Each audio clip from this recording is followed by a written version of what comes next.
Hello dear friends, welcome to Target Education. Engineering mathematics के इस video में आपका तहे दिल से स्वागत है। और बेसिकली आज के वीडियो से अपन स्टार्ट करने जा रहे हैं इंजीनियरिंग मैथमेटिक्स का एक आसान सा topic, and the topic is gonna be linear algebra. यार एक चीज ध्यान देना, इस टॉपिक को मैंने आसान सा टॉपिक केवल एक रीजन के कारण बोला है। आप पूरे के पूरे इंजीनियरिंग मैथमेटिक्स के सिलेबस में खोल के देखेंगे तो you will get the topics like probability distribution, density, similarly vector calculus, या फिर क्या हो आपका कॉम्प्लेक्स वेरिएबल या कॉम्प्लेक्स एनालिसिस। उन सब टॉपिक के कंपैरिजन में डेफिनेटली आपको भी फील होता होगा कि linear algebra is gonna B comparatively what simpler topic. पहली चीज। दूसरा, लीनियर अलजेब्रा का अगर जो गेट का सिलेबस देखोगे ना, और आपने जो 11th 12th में मैट्रिसेस या मैट्रिक्स पढ़ा होगा उनका सिलेबस देखेंगे तो ये लगभग मैच करता दिख रहा है। वहां भी आपने मैट्रिक्स की प्रॉपर्टीज पढ़ी थी, यहां भी पढ़ोगे। वहां भी आपने टाइप ऑफ मैट्रिक्स पढ़ा, चाहे वो स्क्वायर मैट्रिक्स हो, चाहे वो ऑर्थोगोनल मैट्रिक्स हो, चाहे वो हर्मीशियन हो, चाहे वो सिमेट्रिक मैट्रिक्स हो, यहां भी पढ़ने जा रहे हो। वहां भी आपने different kinds of solution for a linear equations पढ़ा हो, चाहे वो इनफाइनाइट सॉल्यूशन का केस हो, नो सॉल्यूशन का केस हो, वो यहां भी पढ़ने जा रहे हो। तो ऑलमोस्ट जो आपका सिलेबस वाइज देखोगे they are not much different. हाँ, लेकिन कुछ चीजें जो आप 11th 12th में नहीं पढ़ते थे वहां यहां पढ़ने जा रहे हो, उस पर बेसिक फोकस भी होगा मेरा। जैसे कि आपका पार्ट हो सकता है आइगन वैल्यूज का पार्ट, आइगन वेक्टर्स का पार्ट, रैंक का part. Is that part clear? तो थोड़ा बहुत जो टॉपिक 11th 12th पे जिस पे स्ट्रेस नहीं किया उसको हम यहां स्ट्रेस करेंगे, but end of the day I am sure about it is gonna be one of the easiest topic as far as the engineering mathematics is concern. Is that part clear? यार एक चीज ध्यान देना, अगर मैं ये देखूं कि लीनियर अलजेब्रा का contribution in terms of marks या वेटेज कितना होगा आपके गेट के पेपर में, तो ध्यान दे देना इंजीनियरिंग मैथमेटिक्स ईएम को मैंने इंजीनियरिंग मैथमेटिक्स रेफर किया है, 2 मार्क्स कहीं नहीं गए हैं लीनियर अलजेब्रा के। तो आप ये मान के चलो जो आपके 10 से 12 से 13 मार्क्स जो इंजीनियरिंग मैथमेटिक्स के आते हैं उसमें 2 मार्क का जो कंट्रीब्यूशन होगा वो सीधे सीधे कहां से आने जा रहा है? लीनियर अलजेब्रा से आने जा रहा है। ध्यान देना केवल कि लीनियर अलजेब्रा को आप ये सीमित ना करें कि लीनियर अलजेब्रा इंजीनियरिंग मैथमेटिक्स का पार्ट है। कई आपके कोर सब्जेक्ट्स भी आएंगे और वहां सीधे सीधे आपको देखने को मिलेगा the concept of linear algebra. जैसे कि एक छोटा सा एग्जांपल दूं, 2 पोर्ट नेटवर्क। वहां जितने भी टाइप के आप क्या करेंगे, 2 पोर्ट नेटवर्क्स बनाएंगे, चाहे वो जेड पैरामीटर हो, वाई पैरामीटर हो, एबीसीडी पैरामीटर हो, उस सब के सब क्या करेंगे, मैट्रिक्स बनाने जा रहे हैं 2x2। That means the concept which will be studying as a part of matrices and linear algebra that will be equally valid in where network analysis also. और एक पूरा का पूरा कंट्रोल सिस्टम का एक टॉपिक जो है वो केवल इसी पे बेस्ड है। आप पढ़ेंगे स्टेट ट्रांजिशन मैट्रिक्स, जो कंट्रोल सिस्टम का सबसे इंपॉर्टेंट टॉपिक अब हो चुका है, और वो पूरा का पूरा किस पे बेस्ड है? इसी पे बेस्ड है। वहां आप ऑब्जर्वेबिलिटी, कंट्रोलेबिलिटी मैट्रिक्स बनाएंगे और उस मैट्रिक्स का रैंक निकालेंगे। ओवरऑल कर क्या रहे हो आप? केवल मैट्रिक्स से खेल रहे हो। तो ओवरऑल आप ये कंफ्यूज नहीं होंगे कि लीनियर अलजेब्रा का केवल बेसिक कंट्रीब्यूशन जो होगा आपके इंजीनियरिंग मैथमेटिक्स या पूरे गेट में 2 मार्क्स का होगा। आई विल से इसका कंट्रीब्यूशन जो होगा 2 मार्क्स स्ट्रेट इंजीनियरिंग मैथमेटिक्स से, और इसका कंसेप्ट कम से कम 3 से 4 मार्क्स के लिए रिपीट होने जा रहा है अलग अलग जगह में। May be network analysis, may be control system, और ईएमएफटी में भी इसका पार्ट, अगर आप इलेक्ट्रॉनिक्स हैं तो ईएमएफटी में भी इसका पार्ट है S parameter as a part of EMFT. Is that part clear? But anyways वो वहां जाकर रिस्पेक्टली अपन स्टडी करने की कोशिश करेंगे। तो अभी थोड़ी देर के लिए बगल करते हैं और मेरा बेसिक फोकस होगा सबसे पहला एक वर्ड जो आप रिपीटेडली क्या करोगे, यूज करोगे इस पूरे के पूरे टॉपिक में, उसको एलाबोरेट कर रहा हूं। पहला है मैट्रिक्स। देखो मैट्रिक्स मेरे हिसाब से क्या है, मैट्रिक्स एक रेक्टेंगुलर है, एक डब्बा है जिसमें एंट्रीज क्या हो सकते हैं? नंबर्स हो सकते हैं। एंट्रीज क्या हो सकते हैं? फंक्शंस हो सकते हैं। अरेंज किए गए हैं in a form of rows and columns. ठीक है, तो आज के बाद से मेरे हिसाब से मैट्रिक्स एक कुछ नहीं है, एक डब्बा है जिस डब्बे में मैंने एंट्रीज फीड किए, रैंडमली कहीं भी कुछ भी नहीं रखा है, उनको सजाए गए हैं रोज के फॉर्म में और कॉलम्स के फॉर्म में। ध्यान देना, in general I will be using, और ये स्टैंडर्ड पैटर्न भी है, the capital alphabets are referred for the matrix, like capital A it could be matrix A, capital B it could be matrix B. लिखने के कई तरीके हो सकते हैं। एक तरीका तो क्या हो सकता है, केवल B which is a matrix B. एक तरीका हो सकता है, इसको मैंने रेक्टेंगुलर अरे के अंदर मार्क किया है, इसको भी बोला जाएगा matrix B. And some time it is also been referred as again matrix B, and at suffix we use to have m cross n. Now we'll understand what is the m cross n. M cross n together is called order of the matrix. What it's called? Order of the matrix. Order of the matrix. Whenever I say, let's take matrix A 2 cross 3, that means 2 cross 3 together is called the order of the matrix. Is that part clear? So keep in mind. And out of this, the first terminology, order में जो first आपका terminology होगा, that always indicates the number of rows. Number of rows. and similarly the second entry will always refer the number of number of columns, and together m cross n is referred as the order of the matrix. Is that part clear? यहां ध्यान देंगे, एक step और आगे जाता हूं मैं. Bye the वे एक मैंने मैट्रिक्स लिया, let's take the matrix is in order of 2 cross 2. What is the basic feeling of it? The indication indicates कि इसका ऑर्डर जो है वो 2 क्रॉस 2 है, और यहाँ नंबर ऑफ जो रोज इन्वॉल्व है वो 2 है, और नंबर ऑफ कॉलम जो इन्वॉल्व है वो कितने हैं? 2 हैं. Keep in mind this alignment is called rows and this alignment is called column. So how many number of elements you will have? Keep in mind, you will have the 2 number of rows, and in how many columns you'll have? 2 number of columns. Put together, how many number of entries or entities you'll have? 4 number of entries or entities you'll have. Keep in mind, you'll have 4 number of entries or entities. And as I said, यहाँ क्या होगा, कुछ numbers वगैरह arrange होंगे. Like we can take, it could be 2, and even could be 2 plus j, even it could be root 2, or even it could be x. ध्यान देंगे, कई बच्चों को कंफ्यूजन होता है कि कायदे से मैट्रिक्स में क्या क्या इन्वॉल्व किए जा सकते हैं as entities. Keep in mind, entities can be any form of the number. ये क्या है? एक परफेक्ट नेचुरल नंबर है, ये क्या है? एक कॉम्प्लेक्स नंबर है, ये क्या है? इर्रेशनल नंबर है. तो आप अपने आप को कन्फाइंड नहीं करेंगे कि सर कॉम्प्लेक्स नंबर्स डील नहीं किए जा सकते कॉम्प्लेक्स के साथ, या फिर कॉम्प्लेक्स के साथ इर्रेशनल नंबर डील नहीं किए जा सकते, और पूरे के पूरे मैट्रिक्स के साथ कोई फंक्शन डील नहीं किए जा सकते. नहीं, सब के सब डील किए जा सकते हैं. तो मैं ये बोल सकता हूं, rectangular array where the entries are arrange in a form of rows and column. And what could be the entries? Entries जो हो सकती हैं वो हो सकती हैं कल के दिन नंबर्स क्या हो सकता है भाई? कुछ भी हो सकता है. रियल हो सकता है, और या फिर क्या हो सकता है? इमेजिनरी हो सकता है. और रियल और इमेजिनरी में जितने भी रेशनल इररेशनल नंबर सबके सब इसके अंदर आ जाएंगे. या इवन एंट्रीज जो हो सकती है वो फंक्शन के फॉर्म में भी हो सकती हैं. So do not get confuse in it. Is that part clear? और ध्यान देंगे, ये जो इंडिविजुअल आपको क्या दिख रहे हैं? एलिमेंट्स दिख रहे हैं ना, 2 प्लस जे, रूट 2 और x. ये इंडिविजुअल एलिमेंट को आज से मैं बोलने जा रहा हूं एंट्रीज या फिर क्या? एंटिटीज. तो ये जो सब के सब दिख रहे हैं ना, 2 प्लस जे, रूट 2 और x, ये सब के सब हैं. इसको मैं बोलूंगा आज से एंट्रीज या एंटिटीज या entries. They all are the entities और entries of your matrix. They all are the, how many entities or entries you have? 4 number of entries or entities you'll have, and you are having for this particular structure. आगे देखते हैं. तो in general आज के बाद से ध्यान देना, आप एक matrix A which has an order of m cross n को इनके एंटिटीज या एंट्रीज के फॉर्म में भी लिख सकते हैं, which is a suffix ij, and here the small alphabet has been used, again m cross n. Now we'll understand what is the basic feeling of it. See, इसका मतलब ध्यान देना, आप एक मैट्रिक्स बना रहे हैं जो कितने बाई कितने का है? m क्रॉस n का है.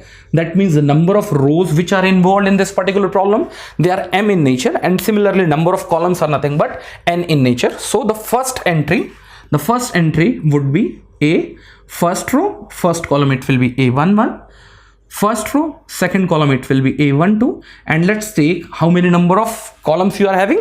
N number of columns you are having. So the last entry in the first row will be a1n. Similarly, in second row it's gonna be a21, a22, and at last in second row, nth column, it will be a2n. Similarly, how many number of columns you are having? So in broad sense, I have taken the m number of columns you are having. So we can say am1, am2, and similarly amn. So आज के बाद से ध्यान देना, even the matrix can also be referred by their entries where the I and J, the I stands for the location on the row and the J stands for the location on the column, where the I and J का जो limitation होगा या variation होगा, ध्यान देंगे I कहाँ minimum I की value कितनी है? 1 है, और similarly I की जो maximum वैल्यू है वो कितनी है? m है.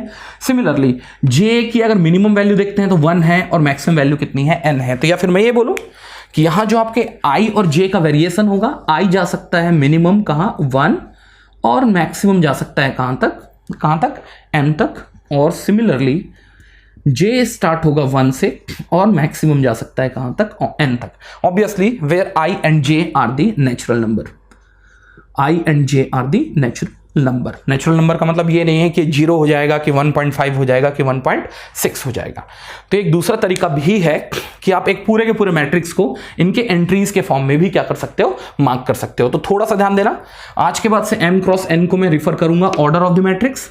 पहली चीज, पहला जो वर्डिंग होगा या पहला जो नंबर होगा और दूसरा जो नंबर होगा, पहला नंबर बताएगा आपके नंबर ऑफ रोज, सिमिलरली जो दूसरा क्या होगा, एंट्री होगा या फिर दूसरा जो नंबर होगा वो बताएगा आपका number of column involve with the matrix. साथ में एक चीज और भी ध्यान देंगे, बाय द वे इस पूरे के पूरे मैट्रिक्स को आप डील करेंगे तो इंडिविजुअल जो आपके पास लोकेशंस होंगे उनमें जो भी डेटा फीड करेंगे वो कहलाती हैं एंटिटीज या entries of the respective what matrix. और सिमिलरली आप मैट्रिक्स को चाहो तो एंटिटीज और एंट्रीज के फॉर्म में भी लिख सकते हैं, जहां आई वेरी करेगा कहां से कहां, 1 से m तक, और j वेरी करेगा कहां से कहां तक, 1 से n तक, where I and J are the natural numbers. और इन जनरल मैं ये बोल सकता हूं, कि अगर बाय द वे आपके पास एक मैट्रिक्स A है which is in order of m cross n, तो इसमें अगर नंबर ऑफ एंट्रीज देखेंगे, नंबर ऑफ एलिमेंट भी बोल सकता हूं, या best word is nothing but number of entries.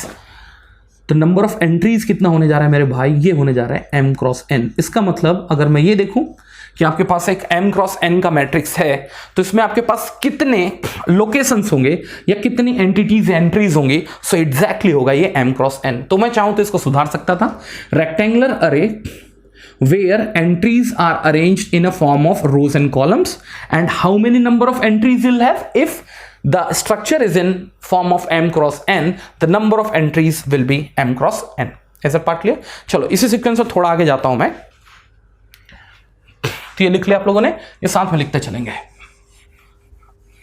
ठीक है। या एक स्टेप और आगे जाऊंगा मैं, या कभी भी बच्चा जो होता है मैट्रिक्स और डिटर्मिनेंट में थोड़ा कंफ्यूजन लीड करने की कोशिश करता है। What is the difference between matrix and determinant, matrix versus determinant, यार they are entirely two different fundamentals. तो अगर मैं ये देखूं कि लिखने के तरीके में तो अंतर है ही, you will be getting bracket with the extended arms, और वहां आपको दो फ्लैट क्या मिलेंगे, दो फ्लैट क्या मिलने जा रहे हैं, लाइन मिलने जा रहे हैं। तो केवल दिखने में भी सेम नहीं है, दिखने में अलग नहीं है, conceptually they are entirely different. ध्यान देना, डिटर्मिनेंट में आपने एक चीज ध्यान दिया हुआ होगा, determinant possesses only a single number और सिंगल इंफॉर्मेशन। जैसे एक छोटा सा एग्जांपल लेता हूं मैं, ये हुआ 2 2 3 4 5 6 7 8 9। आप इसमें अगर रो ट्रांसफॉर्मेशन वगैरह के ऑपरेशंस लगाएं, तो अगर बाय द वे आपने R2 को R3 से एक्सचेंज कर लिया और R3 को R1 से एक्सचेंज कर लिया, तो आपके आंसर में कोई चेंज नहीं आएगा। आपने अगर सिमिलरली किसको C2 को अगर C3 को अगर C2 से एक्सचेंज कर लिया और उसके बाद C1 को अगर C2 से एक्सचेंज कर लिया, तो इसका डिटर्मिनेंट में कोई चेंज नहीं आएगा। इसका मतलब determinant possesses only and only single information. ध्यान देना, तो डिटर्मिनेंट हमेशा क्या करता है, एक सिंगल इंफॉर्मेशन कैरी करता है, इंफॉर्मेशन कैरी करता है, information. And that's what the determinant is all about. कि इसका मतलब ये है कि आप पूरे के पूरे डेटा को कचरे के डब्बे में कहीं भी खिसका लो, लेकिन इसका जो रिजल्ट आ रहा है ना, बाय द वे रिजल्ट जो सी आ रहा है वो चेंज नहीं होना चाहिए। तो इसका मतलब आप इसको इधर इधर इधर कैसे भी शिफ्ट करो, लेकिन जो इसका रिजल्ट आ रहा है वो क्या होना चाहिए, अनअफेक्टेड होना चाहिए। तो कितना भी बड़ा एक डिटर्मिनेंट हो, चाहे वो 5x5 का हो या 15x15 का हो, केवल एक इंफॉर्मेशन उसके पास कैरी किया हुआ होता है, and that is what its magnitude. लेकिन मैट्रिक्स इज एंटायरली डिफरेंट। अगर मैट्रिक्स बाय द वे कितने का है, m क्रॉस n का है ना, तो कितने नंबर ऑफ इंफॉर्मेशन होते हैं इसके पास, इसके पास टोटल होते हैं m cross n number of information. जैसे कि मैंने क्या किया है, मैं क्लास ले रहा हूं आप लोगों की, क्लास लेने के समय मैंने क्या किया, इंडिविजुअल बच्चों का वेट मेजर करना चालू किया। बाय द वे 4 बच्चे मेरी क्लास में पढ़ रहे हैं, 1 2 3 और 4। बाय द वे चारों बच्चों का अगर मैंने क्या किया है, वजन मार्क किया है। Bye the way Rahul bye the वे इस लोकेशन पे बैठा था, राम इस लोकेशन पे बैठा था, रहीम इस लोकेशन पे बैठा था, और बाय द वे कलीम इस लोकेशन पे बैठा हुआ था। तो मैंने सब के वेटेज को उस लोकेशन पे मार्क करना चालू किया। बाय द वे 52 78 81 91 और 82 कुछ ऐसा। तो कितने इन्फॉर्मेशन हैं भाई? अब ये मत बोलना कि एक इन्फॉर्मेशन है। कल के दिन you can not transfer this value to this value and this value to this value, और आप कायदे से कॉलम का भी ट्रांसफॉर्मेशन नहीं कर सकते। अगर आपने ये ट्रांसफॉर्मेशन कर दिया तो आपने पूरा का पूरा इन्फॉर्मेशन लॉस्ट कर दिया है। लॉस्ट कैसे कर दिया है? क्योंकि आपने बेसिकली ये क्लियर किया था कि ये जो होगा ये वेट होगा राहुल का, लेकिन अगर आपने इसको ट्रांसफॉर्म कर दिया तो राहुल का वेट अब क्या हो चुका है? चेंज हो चुका है या एक्सचेंज हो चुका है। That means the weight of the Rahul has got lost. Agreed? तो मैं अगर ये देखूं तो यहां इंडिविजुअल मिला के एक आउटकम की बात नहीं है, यहां इंडिविजुअल जो लोकेशंस हैं, इंडिविजुअल एंट्रीज हैं, उनके रिस्पेक्टिव लोकेशंस में they themselves carry the information. So keep in mind, you can not just bluntly transform here and there, no, not at all you can do that. तो matrix में अगर देखोगे तो कितने information है भाई? अगर बाय द वे 100 लोगों की क्लास है मेरी, बाय द वे 10 कॉलम है और 10 रो हैं, तो इंडिविजुअल जो एंट्रीज है ना, टोटल कितने एंट्रीज? 100 एंट्रीज। वो 100 के 100 एंट्रीज जो है वो अपने आप में क्या रखे हुए हैं? इंफॉर्मेशन रखे हुए हैं। वो तो छोड़ दो, even it itself is a different information, जैसे 52, 78, 91, 82। ऑल्दो मैंने यहाँ के डेटा को उठा के यहाँ पर रीअरेंज किया, but it itself is a different matrix. क्यों? क्योंकि अब कायदे से बैठाने के तरीके में ही चेंज आ गया है। पहले टोटल क्या थे? 2 रोज थे और 2 कॉलम्स थे, लेकिन अब मैंने पूरे के पूरे क्लास को किस फॉर्म में अरेंज किया है? रोज के फॉर्म में अरेंज किया है। So you can't say sir कि ये और ये क्या है? सेम है। आज के बाद से जान लेना भाई, matrix and determinant are the two entirely different concept.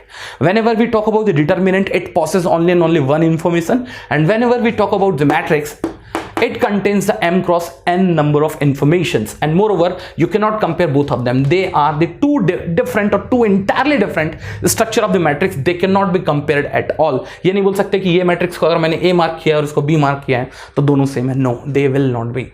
तो आज के बाद से ध्यान दे लेना भाई मेरे, the matrix and determinant are the entirely two different concept. Do not try to club them together.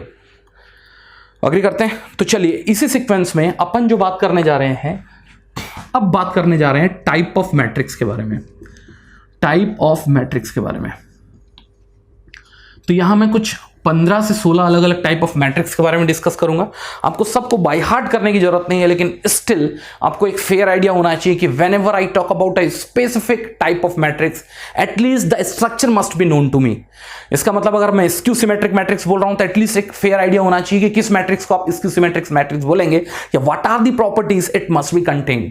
Similarly अगर मैंने कल आपसे बोल दिया हर्मिशियन मैट्रिक्स, तो हर्मिशियन से कम आपको इतना इन्फर करते बनना चाहिए कि हर्मिशियन मैट्रिक्स की बेसिक नीड क्या है, इसकी प्रॉपर्टीज क्या है, और किसी मैट्रिक्स को आप देख के बता कैसे पाओगे whether it's a Hermitian matrix और नॉट। सो इस टाइप के 15 से 16 अलग अलग टाइप ऑफ मैट्रिक्स के बारे में मैं डिस्कस करूंगा। And keep in mind you had to be thorough idea about each and individual. कुछ भी अगर मिस करते हो तो चांसेस हैं इससे प्रॉब्लम पूछे जाते हैं, ऑल्दो थोड़ा लेंथी होगा।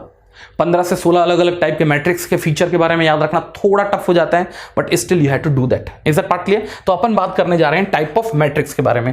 तो सबसे पहला मैट्रिक्स जो मैं आज डिस्कस करने जा रहा हूं as this class is gonna be row matrix.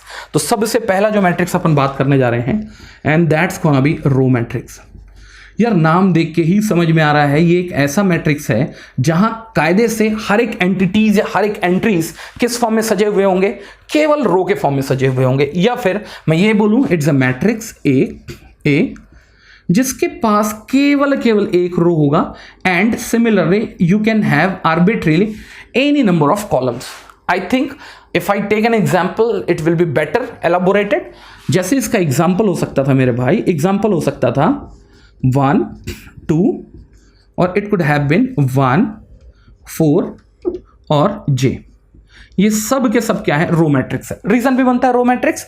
आज के बाद से ध्यान देना, as far as the row matrix is concern, the number of rows will be confined to 1 and the number of columns can be arbitrary anything. It could be like 2, it could be like 3, it could be like 4. Like it's a problem of 1 cross 2, it's a problem of 1 cross 3, where the n could be anything like 2, 3, 4, 5. Moreover, the number of rows must be confined to 1, and here onwards this structure of the matrix will be known as the row matrix. Is that part clear? चलो इसी sequence में now we are going to discuss about the next matrix, and that's gonna be column matrix. Column matrix. यार देखो, अगर bye the वे आपको एक fair idea row matrix के बारे में आ गया तो I think it is not very big to talk about the column matrix. Here whatever the entries, whatever the elements, whatever the entities you'll be getting only in single one column. Like you can have example like you can have 1 2, similarly you can have like 1 2 and maybe 0.5. They all are the examples of the column matrix. So as far as the structure, और या फिर मैं standard structure of the column matrix को refer करने की कोशिश करूंगा. So one thing is quite sure, sir, if you are referring your column matrix by the matrix A, the number of column will be confined to 1, whereas number of column is confined to 1, whereas number of rows can be arbitrarily anything. And here I used to write m, so I am just writing it m. m कुछ भी हो सकता था. m जैसे कि 2 हो सकता था, 3 हो सकता था, 4 हो सकता था. Like m could have been 2, 3, 4, 5, so on and so forth. But moreover, whatever the entries you are getting, no, that entries has to be in a form of a single column. Agreed. और ये आपको problem बहुत देखने को मिलेगा, ये problem आपको बहुत ज़्यादा देखने को मिलेगा. जैसे कि एक छोटा सा एग्जांपल देता हूँ, आप मैथ्स में अगर आगे जाके वेक्टर या फिर मैं बोलूँ आइगन वेक्टर का कंसेप्ट देखेंगे या फिर लीनियर इक्वेशन का सॉल्यूशन देखेंगे तो वहां आपको देखने को मिलेगा A X is equals to of C linear form का, और homogeneous form of the equation आपको देखने को मिलेगा A X is equals to of 0. A X is equals to of 0. और इन दोनों के दोनों केस में आपका जो x होगा और c होगा, x होगा और 0 होगा, they all are type of column matrix. They all are type of column matrix. छोटा सा एग्जांपल ले लूं, जैसे मैंने एक प्रॉब्लम ले लिया 2x plus 3y is equals to 4 और एक ले लिया 4x plus 6y is equals to of 9. अगर मेरे को इसको मैट्रिक्स के फॉर्म में अगर अरेंज करना है, ये सबको पता होगा. So this could have been done in a form of 2 3 4 6.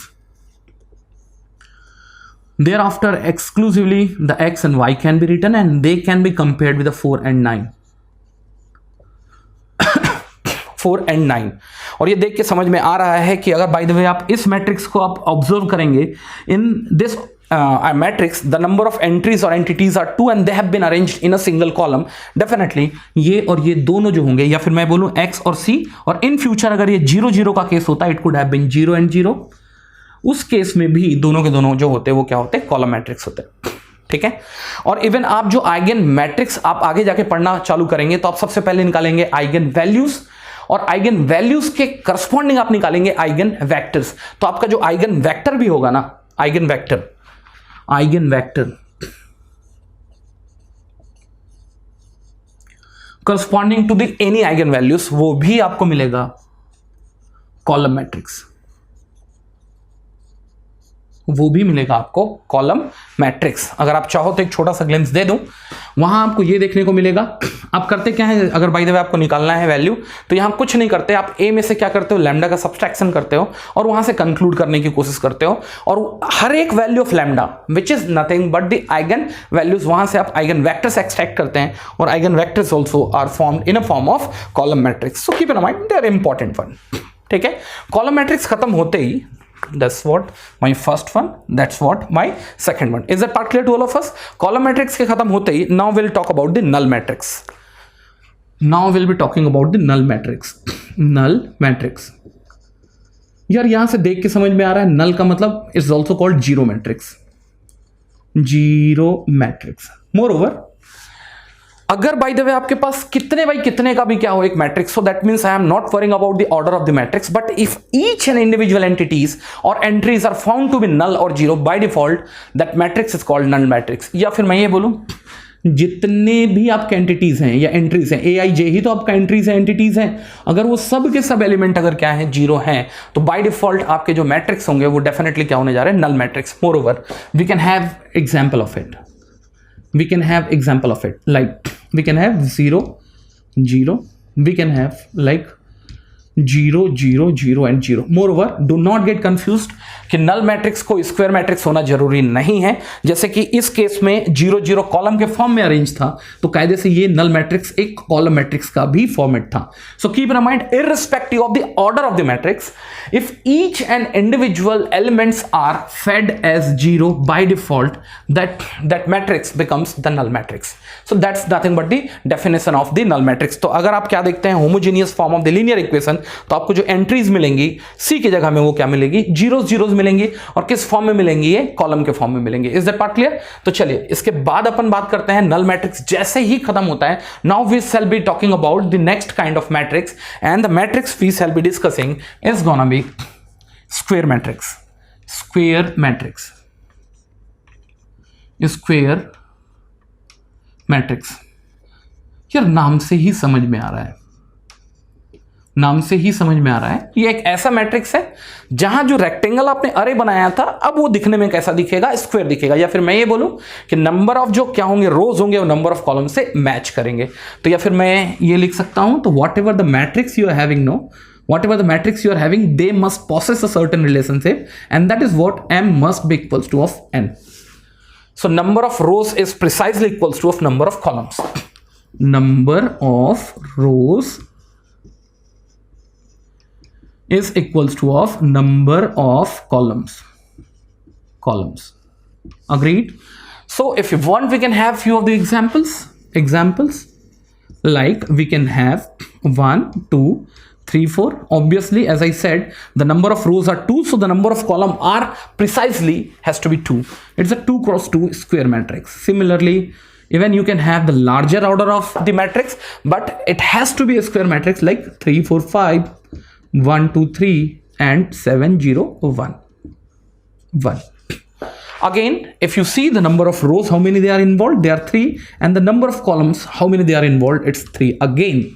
So again, definitely both of them will come under the part of the square matrix. Is that part clear? So we should not have any problem in it. Now we'll go to the next kind of matrix, and that's gonna be diagonal matrix. Diagonal matrix. Diagonal matrix. Now, for the diagonal matrix to be called as a diagonal matrix, the basic need, it must be a square matrix. So I can write a square matrix is said to be a square matrix which follows this particular relationship. Aij is equals to of 0 when I is not equals to of j. So by default that matrix becomes your diagonal matrix. So one thing is quite clear, whenever I say diagonal matrix, by default the matrix has to be a square matrix. Agreed? And that too, whenever I is equals to of j, I am not going to talk about that, but if I and j are not matching, the values has to be equals to of 0. I can take an example of it. So if I take a problem of 2 cross 2, how many number of entries you'll have? 4 number of entries you'll have. What is the location of this? 1 1, that means I is matching with the j. 2 2, that means again I is matching with the j. It's nothing but 1 2, I is not matching with j. And here what? 2 1, I is not again matching with the what? I is not matching with the j. तो जो भी element है जहां I j के बराबर नहीं है, यहां और यहां, अगर आप इसको फोर्सफुली क्या फीड करें, 0 फीड करें, और आपका जो क्या है, अब जो बचा हुआ एलिमेंट है वहां कायदे से I और J मैच कर रहा है, एनीवेज उसको बोला जाता है प्रिंसिपल डायगोनल एलिमेंट्स। तो जिस भी एलिमेंट पे I और J मैच कर जाए, लाइक 1 1 2 2, ये सब के सब क्या है, प्रिंसिपल डायगोनल एलिमेंट है। यहां प्रोबेबली क्या होंगे, नॉन जीरो वैल्यूज होंगी, like we can take 1 and 2। Moreover आज के बाद से ध्यान देना, ये जो पूरा का पूरा एक डायगोनल क्या है, आपके पास एलिमेंट या एंट्रीज हैं, इसको बोला जाता है प्रिंसिपल डायगोनल।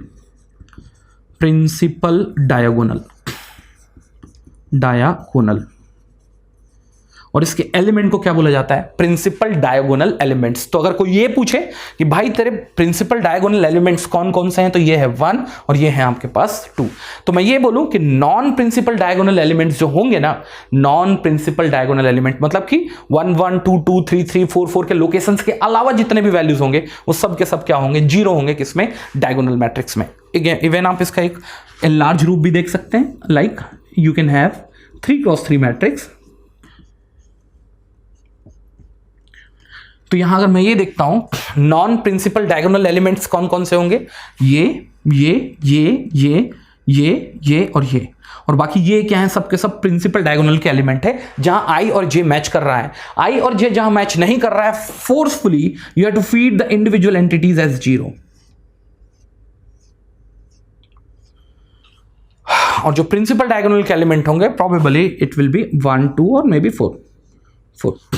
तो ये फिर से किसका जीता जागता उदाहरण है, ध्यान देना, ये फिर से जीता जागता उदाहरण है किसका, डायगोनल मैट्रिक्स का। इसका मतलब diagonal matrix has to be square matrix. Principal diagonal element के बारे में बात नहीं कर रहा, probably it will be a non zero values, but moreover जितने भी क्या है नॉन प्रिंसिपल डायगोनल एलिमेंट्स हैं जहां आई और जे मैच नहीं कर रहे हैं, जैसे यहां नहीं कर रहा, इस लोकेशन के बारे में बात करेंगे तो आई की वैल्यू है 1, जे की वैल्यू है 2, ये वैल्यू अगर मैच नहीं कर रही है आई और J, forcefully you have to feed all of the datas as 0। Is that part clear?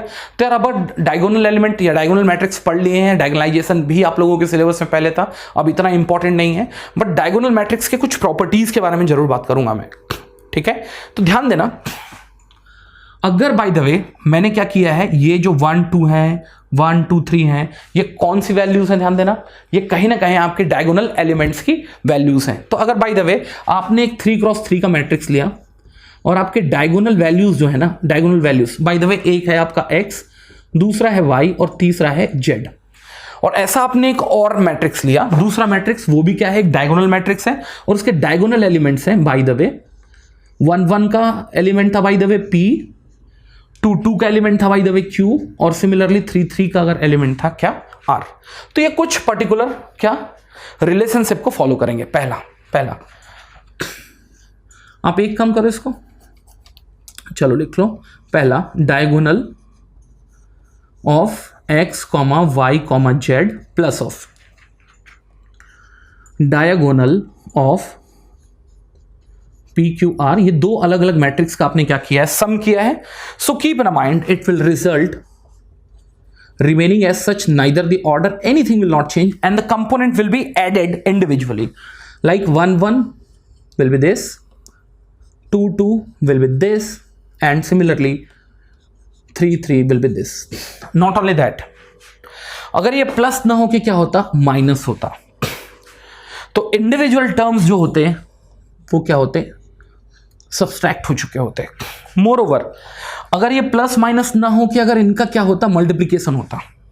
इसका मतलब बाय द वे आपने क्या लिया है, दो अलग अलग डायगोनल मैट्रिक्स लिए हैं जिनके प्रिंसिपल डायगोनल के एलिमेंट हैं एक्स वाई जेड, और दूसरे मैट्रिक्स के प्रिंसिपल डायगोनल एलिमेंट्स हैं bye the way P Q R, और आपने दोनों के दोनों डायगोनल मैट्रिक्स का अगर मल्टीप्लीकेशन किया है, कोई चेंज नहीं आएगा, आपके जो प्रिंसिपल डायगोनल के एलिमेंट है ना, वो सीधे सीधे क्या हो जाएंगे, आपस में मल्टीप्लाई हो जाएंगे, सीधे सीधे आपस में क्या हो जाएंगे, मल्टीप्लाई हो जाएंगे। So do not get confuse about it. तो है तो ये एक प्रॉपर्टी, लेकिन ये तीन अलग अलग मैंने क्या किया है, यहां पर कैलकुलस को यूज कर लिया है, चाहे वो एडिटिव हो, चाहे वो सब्सट्रैक्टिव हो, चाहे वो क्या हो, मल्टीप्लिकेटिव हो। जैसे कि इसका मतलब 1 2 3 4 का अगर मल्टीप्लिकेशन तो नहीं, बाय द वे 1 0 0 2 और एक ले आया आपने 3 0 0 2, इनका मल्टीप्लिकेशन क्या होगा, ये इससे मल्टीप्लाई करेगा और ये इससे मल्टीप्लाई करेगा, and it will result the same value. Agree करते हैं? सिमिलरली डायगोनल के बारे में एक चीज और भी बोला जा सकता है। बाय द वे अगर आपके पास एक डायगोनल मैट्रिक्स है, डायगोनल मैट्रिक्स है, अगेन उसके डायगोनल मैट्रिक्स के जो क्या है, प्रिंसिपल डायगोनल एलिमेंट्स अगर एक्स वाई जेड है, और अगर आप उस मैट्रिक्स का अगर मॉड निकालते हैं, मॉडुला, तो कुछ सामने नहीं आने जा रहा, it's simply equals to of x y z, it's simply equals to of x y z. तो थोड़ा ध्यान देना कि अगर बाय द वे आप इसका मॉड निकालेंगे, it will be 1 into 2 that's 2, इसका मॉड निकालेंगे तो ये होगा 1 into 2 into 4 दैट्स 8। ऑल्दो निकालना सबको आता है, लेकिन कई बार अगर इस टाइप के अगर आपको फंडामेंटल क्लियर हो तो शायद प्रॉब्लम एक बड़ा हो, टाइम टेकिंग हो, उसको आसानी से आप डील कर लें। अग्री कर रहे हैं? सिमिलरली बाय द वे मैंने एक छोटा सा एग्जांपल और लिया है, आपके पास एक डायगोनल मैट्रिक्स है, डायगोनल मैट्रिक्स है, ठीक है। अगर आपने इस डायगोनल मैट्रिक्स का अगर इन्वर्स किया ना, इन्वर्स किया, तो आपके पास एक नया डायगोनल मैट्रिक्स आएगा, एक नया डायगोनल मैट्रिक्स आएगा, कुछ नहीं करने जा रहे हो आप मेरे भाई, and that will be just a minute, एक नया डायगोनल मैट्रिक्स होगा, और इनके डायगोनल एलिमेंट जो पहले x थे 1/x, जो y था 1/y, और जो z था वो 1/z से क्या हो चुका होगा, इंटरचेंज हो चुका होगा। So as far as the inverse of the matrix which is a diagonal in nature, having a diagonal principal diagonal element as x y z will make another diagonal matrix with the principal diagonal elements as a 1/x, 1/y and 1/z. Similarly, again if you are trying to get, यहां क्या निकालने की कोशिश कर रहे हो आप, ध्यान देना, रैंक निकालने की कोशिश कर रहे हो, रैंक। बाय द वे अगर आप रैंक निकालने की कोशिश कर रहे हो एक डायगोनल मैट्रिक्स की, मैट्रिक्स की, बाय द वे वो कितने बाई कितने का डायगोनल मैट्रिक्स है, 3x3 स्क्वायर तो होगा, तो ध्यान देना it will always be equals to 3। क्यों? क्योंकि आप कुछ भी ऑपरेशन लगा के यहां से रोज और कॉलम्स को बाहर नहीं निकाल सकते। और आई कैन से अगर आपके पास एक diagonal matrix n cross n का है तो उसका रैंक भी जो होने जा रहा है वो कितना होने जा रहा है, n होने जा रहा है। सो n क्रॉस n का एक डायगोनल मैट्रिक्स है, what will be the rank of it, it will be n cross n। So I think I can write in more broad sense it will be n। ठीक, similarly if you are interested to get the eigenvalue of a diagonal matrix having principal diagonal elements as x, y and z, you'll know that once you'll calculate how many number of eigenvalues you'll have, obviously 3 number of eigenvalues you'll have। eigenvalues आप आगे जाके पढ़ रहे हो, अगर clear नहीं होगा तो आप मान के चलो eigenvalues नाम की कोई चीज होती है। so 3 number of eigenvalues you'll get because it's a 3 cross 3, and keep in mind they will be just the element of the principal diagonal। so I can say lambda 1 is x, lambda 2 is y and lambda 3 is nothing but z। तो थोड़ा सा मुझे ये लगता है कि diagonal matrix आगे जाके कहीं कहीं इंपॉर्टेंट हो जाता है, तो इसीलिए मैंने जानबूझ के इसको एलाबोरेट किया है इसके इंपॉर्टेंट प्रॉपर्टीज के फॉर्म में भी। सो कीप इन माइंड, आपको ये थोड़ा सा ध्यान होना चाहिए। एग्जैक्ट मैं बोल नहीं रहा कि याद रखना चाहिए, लेकिन यहां थोड़ा सा ध्यान जरूर होना चाहिए। और जैसे ये पार्ट खत्म होता है, now will move it to the next one, is gonna be unit matrix और it's also called identity matrix. Identity matrix, identity matrix, ठीक है। तो यार एक चीज ध्यान देना, यूनिट मैट्रिक्स से आइडेंटिटी मैट्रिक्स के बारे में बात करेंगे तो बच्चों को ये कंफ्यूजन होता है, आगे जाके वो सिंगुलर मैट्रिक्स या यूनिटरी मैट्रिक्स को भी कनेक्ट करने की कोशिश करता है। मैं फिर से रिपीट कर रहा हूं, singular, singular, unitary,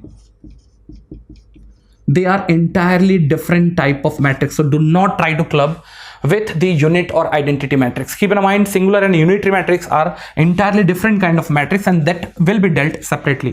Agreed? So what I am saying, so just confine yourself till unit or identity matrix. So यहां से नाम देख के समझ में आ रहा है कि हर एक एलिमेंट क्या होंगे, 1 होंगे, लेकिन इसमें से ध्यान देना ऐसा नहीं है। अगर आप यूनिट मैट्रिक्स के बारे में बात कर रहे हैं तो by default that matrix has to be a diagonal matrix. तो आज के बाद से ध्यान देना, a diagonal matrix, a diagonal matrix, whose principal diagonal elements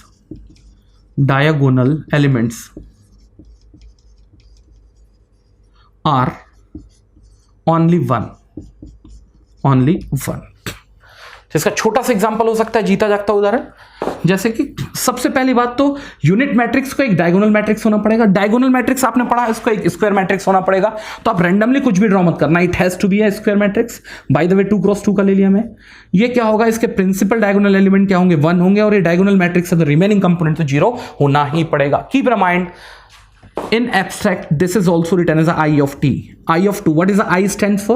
I stands for identity matrix and 2 stands for order of it। order का मतलब क्या है, अगर स्क्वायर मैट्रिक्स होगा केवल 2 भी लिखा हुआ है, बाय द वे आप इसको नंबर ऑफ रोज भी मान लें या नंबर ऑफ कॉलम्स भी मान लें, बीइंग अ स्क्वायर मैट्रिक्स ये क्या होगा, 2 क्रॉस 2 का मैट्रिक्स होगा। आइडेंटिटी का मतलब इसके प्रिंसिपल डायगोनल एलिमेंट 1 होंगे और नॉन प्रिंसिपल डायगोनल एलिमेंट्स क्या होंगे, 0 होंगे। अग्री कर रहे हैं? So do not get confuse in it. Similarly you can have even I3 and which will be equals to 1 1 1 0। Agree कर रहे हैं? So I can, you can write I3 और यू कैन राइट, अग्री कर रहे हैं? Now, even almost we had the fair idea about the unit or identity matrix. Now, why don't we take few of the properties which is being followed by the identity matrix or unit matrix first? Whatever the identity matrix you take, either it's order of 2 of 2, either 2 of 3, either 4 of 4, either 5 of 5. If you get it's what? Its modulus, definitely value is precisely equals to 1. You can take the determinant of it, you can take the determinant of it, definitely irrespective of its order, its determinant will always be equals to 1. Now moreover, if you are multiplying any of the matrix, any of the arbitrary matrix with the multipliable identity matrix I, और reverse आई को आप सीधा सा ऐसा भी लिख सकते हो, आसान दिखेगा, आई और I is getting multiplied with a matrix A, result will be the same matrix A. अब ऐसा भी नहीं है कि A जो है 2x3 का है और जो I है वो 3x3 का नहीं है। भाई अगर मैंने इन दोनों को साथ में रखा हुआ है, इसका मतलब ये आपस में मल्टीप्लाई कर रहे हैं, and once you start multiplying them you will find the same matrix has been brought as the result. Agreed? Similarly if you get the inverse of the what unit matrix, you will get the result as the same matrix again, same matrix again. Agree करते हैं? And similarly तो इससे और कुछ भी conclusion निकाल सकते हैं, आगे जाके देखेंगे। तो कायदे से अगर आपके पास एक यूनिट मैट्रिक्स है तो इनके आइगन वैल्यूज क्या होंगे, डायगोनल की तरह क्या होंगे, 1 1 और 1 होंगे। तो अगर आप यहां देखना चाहोगे कि अगर किसी भी यूनिट मैट्रिक्स का अगर आप क्या निकालना चाहते हो, आइगन वैल्यूज निकालना चाहते हो, अगर 2x2 का है तो 2 आइगन वैल्यूज होंगे, 3x3 का है तो 3 आइगन वैल्यूज होंगे। हर एक आइगन वैल्यूज क्या होंगे, प्रिसाइजली इक्वल्स टू कितने होंगे, 1 होंगे। ये क्लियर है आपको क्या बोलना चाह रहे हो? तो यार इतना कहानी अगर सबके लिए लिखा है तो मेरे हिसाब से स्क्वायर मैट्रिक्स के बारे में भी कुछ कहानी लिख लेना चाहिए था। आप अगर स्पेस होगा तो वहीं लिखेंगे। यार स्क्वायर मैट्रिक्स अगर बाय द वे कल के दिन आपको डिटर्मिनेंट निकालना रहा तो ध्यान देना, डिटर्मिनेंट केवल स्क्वायर मैट्रिक्स के लिए ही पॉसिबल है। ऐसा नहीं कि अगर आपके पास आप इसका डिटर्मिनेंट नहीं निकाल पाओगे, इसका डिटर्मिनेंट नहीं निकाल पाओगे, इसका डिटर्मिनेंट नहीं निकाल पाओगे, इसका निकाल पाओगे, इसका निकाल पाओगे, इसका निकाल पाओगे, इसका नहीं निकाल पाओगे, इसका नहीं निकाल पाओगे। तो डिटर्मिनेंट केवल किसके लिए पॉसिबल होता है, square matrix. Not only that, आगे जाके जब आप आइगन वैल्यू निकालोगे तो बेसिकली आइगन वैल्यू निकालते कैसे हैं, you use to have a determinant of a minus of lambda i which is equals to 0। तो आप डिटर्मिनेंट तो फिर से निकाल रहे हो। तो कायदे से जब भी डिटर्मिनेंट के बारे में बात आएगी आप ये मान के चलना वो मैट्रिक्स जो होगा डेफिनेटली क्या होगा, स्क्वायर मैट्रिक्स ही होगा। तो यहां जरूर लिख लेना स्क्वायर मैट्रिक्स में determinant is possible only for square matrix. Similarly, eigenvalue and eigenvectors, eigenvalues and eigenvectors are only possible for the square matrix. ठीक है? तो इसके बाद भी लगभग कई सारे आपके वैरायटीज या टाइप ऑफ मैट्रिक्स बचे हुए हैं, इसके बाद मैं कवर करूंगा, इसके जस्ट बाद वीडियो में। तो चलिए फिर मिलते हैं अपन नेक्स्ट वीडियो में, वहां भी मैं बात करूंगा लगभग डिफरेंट काइंड ऑफ वैरायटीज अभी भी बचे हुए हैं काफी तरीके से। So will meet there. Is it part clear? Thank you.